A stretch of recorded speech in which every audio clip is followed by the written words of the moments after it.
రారండో అమ్మమ్మ ఇంటికి. మీకు ఈరోజు నేను ఒక ఆరోగ్యమైన చపాతీ అయినా జొన్న రొట్టె అయినా ఏదైనా సరే మీరు ఎలా తయారు చేసుకోవచ్చు. ఇదిగో చూడండి, 7-8 ఆకుకూరలు వేసాను.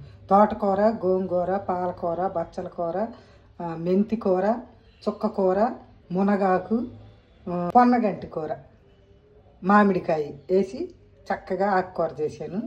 ఈ ఆకుకూర ఈ పిండిలో వేసి ఇంకా నీళ్ళు, ఉప్పు, కారం అలాంటివి ఏమి లేకుండా చక్కగా చపాతీ ముద్దలాగా కలిపేద్దాం.